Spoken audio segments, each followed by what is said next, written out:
What's up, squad? This is Brandon from the Bantu Sun. Thank you so much for joining me today.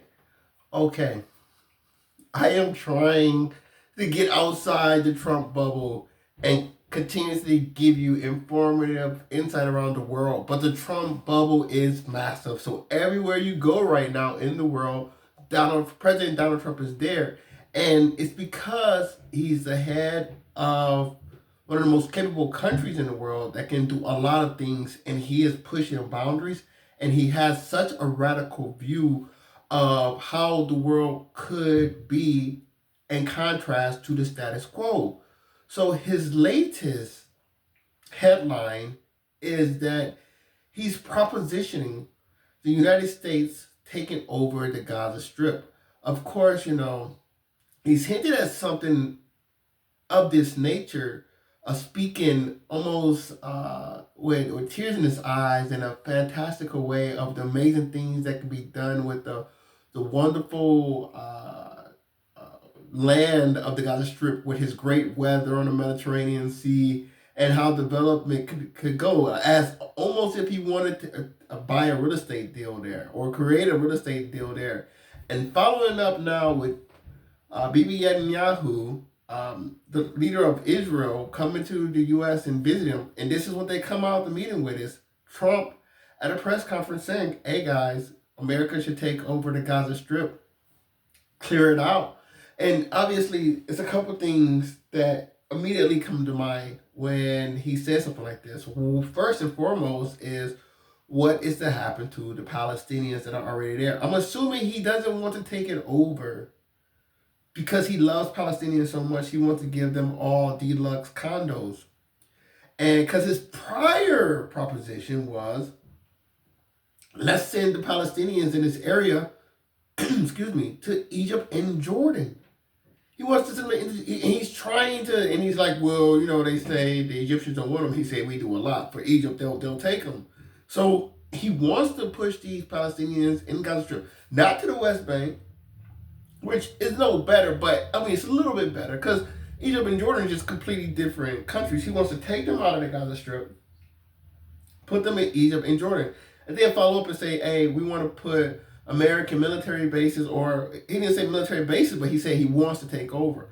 And because the second thing that comes to mind is, due to his close relationship with Israel on so many levels, you can obviously see America, if America was to go down this path, it will open the doorway for either himself or subsequent presidents to give the Gaza Strip to Israel. And that was solely basically resolve the Palestinian conflict. Not good or bad. I'm just saying it will resolve it. It will be no more Palestinian or Hamas behavior or ill behavior for the Israelis coming from the Gaza Strip, because it will be cleared, it'll be cleared and handed over to Israel. There's a scenario of which that could happen done by the United States. So it's going to be really interesting to see what his followers do. Me, I'm always a critical thinker on these things because a lot of things don't make sense. I mean, it makes sense if you have a conspiracy mind, of course.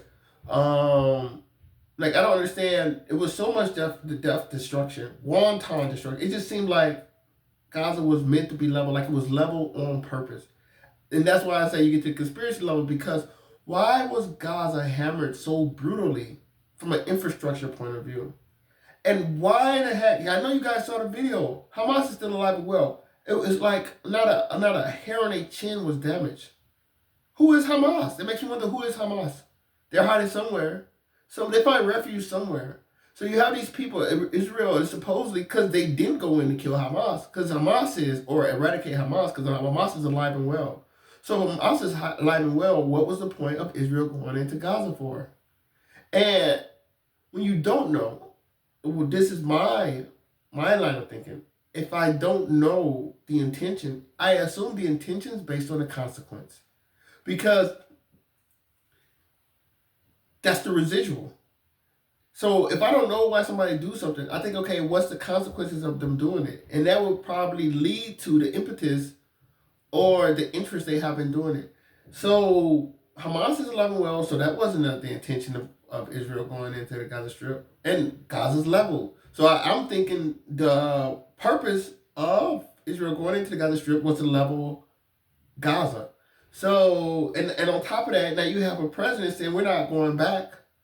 We're not going back to the way it was. And now he wants to give this over to Israel. So it's a very outside the box. I think that's what Netanyahu said. Very outside the box way of thinking about the world. It's a very critical way of thinking. It's a very one can't get mad at the creativity. We can get mad at a lot of things in this regard, but not the creativity of it all. Because our proposition is there is a problem that needs to be solved, right?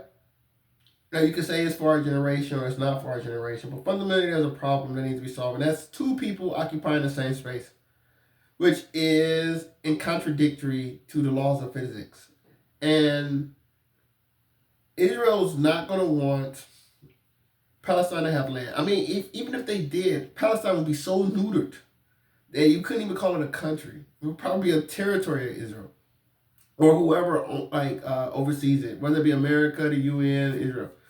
But it won't be its own country. And the Palestinians, I don't think will ever go for that because I don't think the Palestinians are going to see it as uh, a deal because they think it's all theirs and they're not willing to concede at this point. And it's been so much bad blood.